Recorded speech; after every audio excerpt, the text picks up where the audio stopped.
What's up, guys? RyHo here. Enjoying a Coke today. I didn't feel like a coffee when I was making this, so I decided I'd finish off a bottle of Coke I had. And today, as you can see by the title, I wanted to talk about the film The Thing from Another World, which is more famous, I believe, because of its remake in a lot of ways, although it is a Howard Hawks production. But basically, the film was made in 1951, directed by Christian Nyby, and as I said, produced by Howard Hawks. And there's a lot of, there's some belief anyway that goes back to the idea that at some point in the production, whether it was early on or later on, I don't know, Hawks actually himself took control of the project and actually directed at least a good portion of the film. But I won't get into any of that. It's a sci-fi sort of 50s flying saucer kind of movie, but it's a little different, and I'll get into that. It's based on a short story called Who Goes There. I believe it's by, man, the name is eluding me right now. I know that the pen name was Don A. Stewart. I don't think that that's the actual name of the writer. If annotations are working again on YouTube, because they've been kind of wonky the last little while, I'll post it up here. If not, you can find it in the box over here.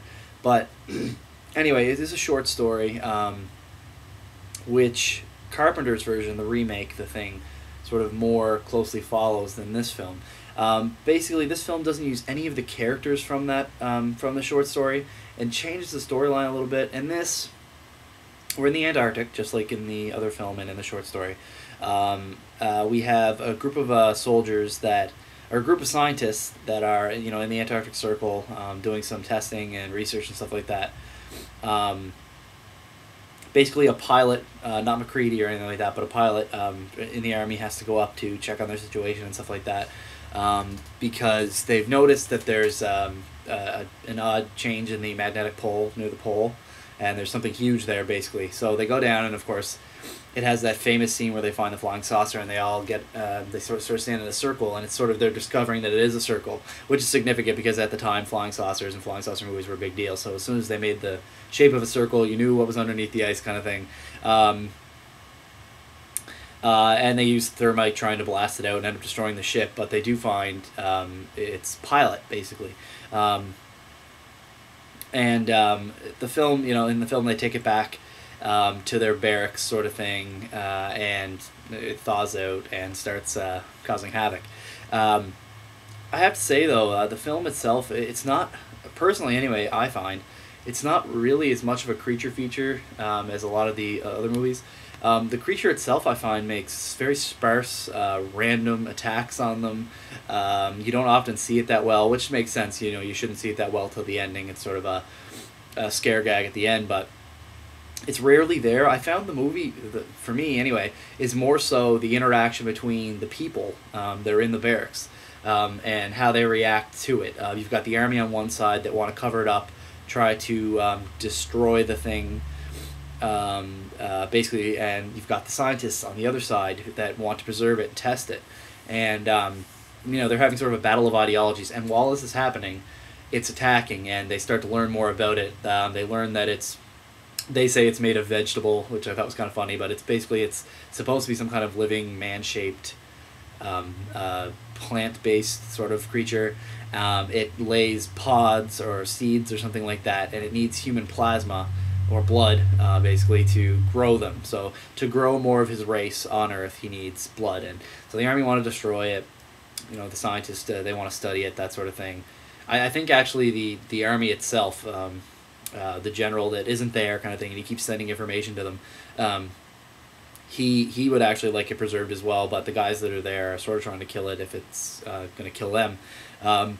But I really found it's more of a film about the interactions between the people there, and I think that's sort of what's interesting about it. There's some weird things about the film, too, for the time it came out, being the 50s. There's a couple of female characters in it, and that's not odd, but there's one in particular that's a really strong female character, I guess the female lead of the film.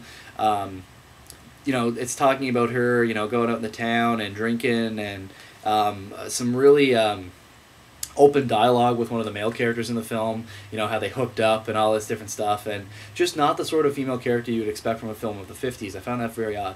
And also, another thing, they bring up evolution a lot, a lot of different sort of, I guess, evolutionary practices in science, you know, jargon and things like that. They talk about that sort of thing a lot. And, you know, in the 50s with, maybe not the 50s as much, but I know that in a lot of these black and white films, like especially we'll look at Frankenstein, for instance, there's this whole line during when Dr. Frankenstein is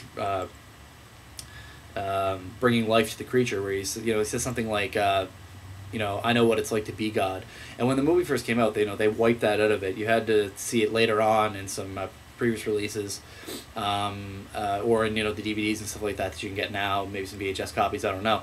But, you know, there was a lot of sort of, it was sort of a no-no to do some things like that. You know, evolution, although in a lot of places around the world isn't hampered by the, I guess, the religious community. You wouldn't expect to be in a film from the United States, I guess is what I'm trying to say, especially in the 50s.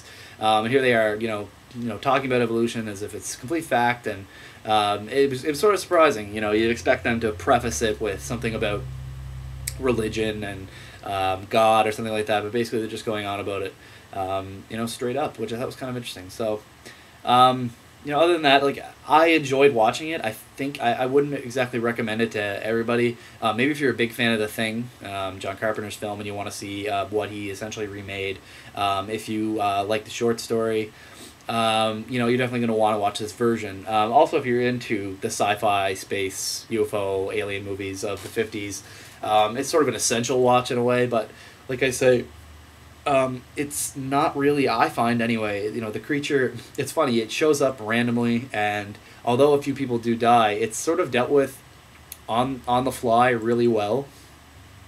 The movie seems to me to be all about these conversations, and the dialogue, the way it's delivered in the film is so fast. The way they talk, sometimes it's hard to keep up with the conversations they're having. They're you know, hammering out their lines so fast.